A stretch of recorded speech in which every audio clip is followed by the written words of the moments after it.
Rocking star Yash ಅಭಿನಯದ toxic cinema ಇನ್ನೂ ಬಿಡುಗಡೆಯಾಗಿಲ್ಲ. Teaser ಮಾತ್ರ ಬಂದಿದ್ರೂ ಈಗಾಗಲೇ 600 ಕೋಟಿ ರೂಪಾಯಿ ಪ್ರೀ ರಿಲೀಸ್ ಬಿಸ್ನೆಸ್ ಮಾಡಿಕೊಂಡಿದೆ ಅನ್ನೋ ಸುದ್ದಿ ಇಂಡಸ್ಟ್ರಿಯನ್ನೇ ಕದಲಿಸುತ್ತಿದೆ. ಸಾಮಾನ್ಯವಾಗಿ ಇಷ್ಟೊಂದು ದೊಡ್ಡ ಮೊತ್ತದ ಬಗ್ಗೆ ಮಾತಾಡೋದು ಸಿನಿಮಾ ಬಿಡುಗಡೆಯಾದ ಮೇಲೆ. ಆದ್ರೆ ಇಲ್ಲಿ ಸ್ಟೋರಿನೇ ಬೇರೆ. ರಿಲೀಸ್ಗೂ ಮುಂಚೆಯೇ ನಿರ್ಮಾಪಕರು ಸೇಫ್ ಆಗಿದ್ದಾರೆ ಅಂದ್ರೆ ಇದು ಕೇವಲ ಹೈಪ್ ಅಲ್ಲ, ಪಕ್ಕಾ ಪ್ಲಾನಿಂಗ್ ಅಂತ ಹೇಳಬಹುದು. ಮೊದಲಿಗೆ ಯಶ್ ಅನ್ನೋ ಬ್ರ್ಯಾಂಡ್. ಕೆಜಿಎಫ್ ನಂತರ ಅವರು ಕೇವಲ ಕನ್ನಡ ಸ್ಟಾರ್ ಅಲ್ಲ, ಪ್ಯಾನ್ ಇಂಡಿಯಾ ಲೆವೆಲ್ಗೆ ಹೋಗಿದ್ದಾರೆ. ಅವರ ಹೊಸ ಸಿನಿಮಾ ಬರ್ತಿದೆ ಅಂದ್ರೆ ಸ್ವತಃ ಒಂದು ಮಾರುಕಟ್ಟೆ ಸೃಷ್ಟಿಯಾಗುತ್ತದೆ. ಅದರ ಜೊತೆಗೆ ಸ್ಟಾರ್ ಕಾಸ್ಟ್ ಕೂಡ ದೊಡ್ಡ ಪ್ಲಸ್.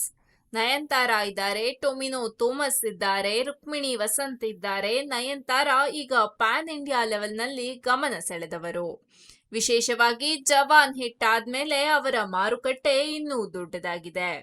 ರುಕ್ಮಿಣಿ ವಸಂತ್ ಕೂಡ ಕಾಂತಾರ ಬಳಿಕ ದೇಶಾದ್ಯಂತ ಪರಿಚಿತರಾದರು. ಟೊವಿನೋ ಥಾಮಸ್ಗೆ ಮಲಯಾಳಂ ಮಾರುಕಟ್ಟೆ ಬಲವಾಗಿದೆ. ಅಂದ್ರೆ ಸಿನಿಮಾ ಒಂದೇ ಭಾಷೆಗೆ ಸೀಮಿತ ಅಲ್ಲ, ಪ್ರತಿ ಭಾಷೆಯಲ್ಲೂ ಒಂದು ಮುಖ ಇದೆ. ಇದನ್ನೇ ನಿರ್ಮಾಪಕರು ಸರಿಯಾಗಿ ಕ್ಯಾಶ್ ಮಾಡಿದ್ದಾರೆ. ಈಗ ಪ್ರಶ್ನೆ, ಸಿನಿಮಾ ರಿಲೀಸ್ ಆಗೋಕ್ಕಿಂತ ಮುಂಚೆನೆ ಇಷ್ಟೊಂದು ಹಣ ಬರೋದು ಹೇಗೆ? ಇದರಲ್ಲೇ ದೊಡ್ಡ ಗೇಮ್ ಇದೆ.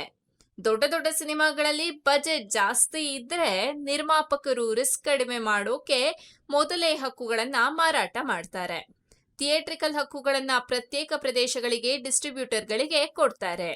OTT ಪ್ಲಾಟ್ಫಾರ್ಮ್ಗಳು ಈಗ ದೊಡ್ಡ ಹಣ ಕೊಡ್ತಿವೆ. ವಿಶೇಷವಾಗಿ ಪ್ಯಾನ್ ಇಂಡಿಯಾ ಸಿನಿಮಾಗಳಿಗೆ ಟಿವಿ ಸ್ಯಾಟಲೈಟ್ ಹಕ್ಕುಗಳು ಬೇರೆ, ಮ್ಯೂಸಿಕ್ ಹಕ್ಕುಗಳು ಬೇರೆ.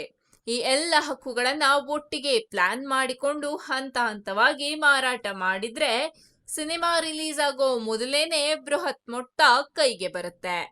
ಟಾಕ್ಸಿಕ್ ವಿಷಯದಲ್ಲಿ ಇದೇ ಆಗಿದೆ.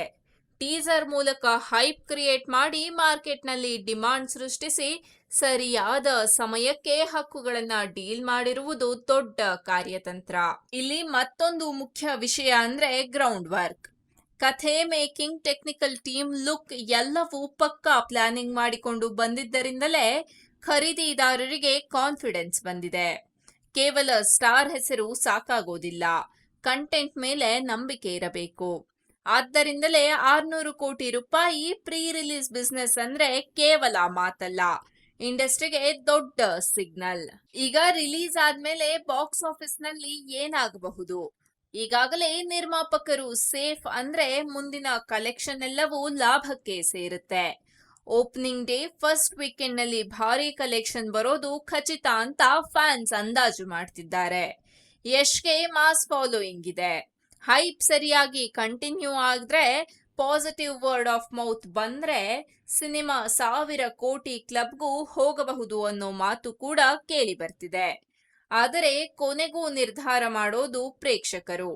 ಕಥೆ ಹಿಡಿಸಬೇಕು, ಇಮೋಷನ್ ಕೆಲಸ ಮಾಡಬೇಕು, ಅದು ಸಕ್ಸಸ್ನ ರಿಯಲ್ ಕೀ. ಇದ್ರ ಜೊತೆ ಬಿಡುಗಡೆಯಾಗಲಿರುವ ದುರಂಧರ್ ಚಿತ್ರಕ್ಕೂ ಈಗ ಸ್ಪರ್ಧೆ ಜಾಸ್ತಿಯಾಗಿದೆ. ಟಾಕ್ಸಿಕ್ ಹೈಪ್ ಇಷ್ಟು ಜಾಸ್ತಿ ಇದ್ದಾಗ ದುರಂಧರ್ ತಂಡ ಪ್ರಚಾರದಲ್ಲಿ ಇನ್ನೂ ಆಕ್ರಮಣಕಾರಿಯಾಗಬೇಕು. ದೊಡ್ಡ ಸ್ಟಾರ್ ಸಿನಿಮಾ ಬಂದಾಗ ಸಣ್ಣ ಅಥವಾ ಮಧ್ಯಮ ಬಜೆಟ್ ಸಿನಿಮಾಗಳಿಗೆ ಥಿಯೇಟರ್ ಸಿಗೋದು, ಶೋಸ್ ಸಿಗೋದು ಸವಾಲು. ಆದರೆ ಕಂಟೆಂಟ್ ಸ್ಟ್ರಾಂಗ್ ಇದ್ದರೆ ಮಾತಿನ ಮೂಲಕವೂ ಸಿನಿಮಾ ಓಡುತ್ತೆ ಅನ್ನೋ ಉದಾಹರಣೆಗಳು ನಮ್ಮ ಮುಂದೆ ಸಾಕಷ್ಟಿವೆ. ದುರಂಧರ್ ತಂಡ ಸರಿಯಾದ ಟಾರ್ಗೆಟ್ ಆಡಿಯನ್ಸ್ ಮೇಲೆ ಫೋಕಸ್ ಮಾಡಿದ್ರೆ, ಒಳ್ಳೆಯ ಕಥೆ, ಪಾಸಿಟಿವ್ ರಿವ್ಯೂಸ್ ಇದ್ದರೆ ಸ್ಪರ್ಧೆಯ ಮಧ್ಯೆಯೂ ತಮ್ಮ ಜಾಗವನ್ನ ಮಾಡ್ಕೊಳ್ಬಹುದು. ಒಟ್ಟಾರೆ ನೋಡಿದ್ರೆ ಟಾಕ್ಸಿಕ್ ಸಿನಿಮಾ ಈಗಾಗಲೇ ಬಿಸ್ನೆಸ್ ಮೈಲಿಗಲ್ಲೂ ತಲುಪಿದೆ. ರಿಲೀಸ್ ಆದ್ಮೇಲೆ ಅದು ಬಾಕ್ಸ್ ಆಫೀಸ್ ನಲ್ಲಿ ಎಷ್ಟು ಕಮಾಲ್ ಮಾಡುತ್ತೆ ಅನ್ನೋ ಕುತೂಹಲ ಎಲ್ಲರಲ್ಲೂ ಇದೆ. ಯಶ್ ಮಾಡಿದ ಸ್ಟ್ರಾಟಜಿ, ಸ್ಟಾರ್ ಕಾಸ್ಟ್ ನ ಪವರ್, ಸರಿಯಾದ ಮಾರುಕಟ್ಟೆ ಯೋಜನೆ ಇವೆಲ್ಲ ಸೇರಿ ಈ ಸಿನಿಮಾ ಈಗಾಗಲೇ ಗೆಲುವಿನ ಹಾದಿಯಲ್ಲಿ ಇದೆ ಅನ್ನೋದು ಸಿನಿ ವಲಯದ ಮಾತು. ಈಗ ಉಳಿದಿದ್ದು ಒಂದೇ ಒಂದು, ಸಿನಿಮಾ ತೆರೆಗೆ ಬಂದ ಮೇಲೆ ಜನರ ತೀರ್ಪು.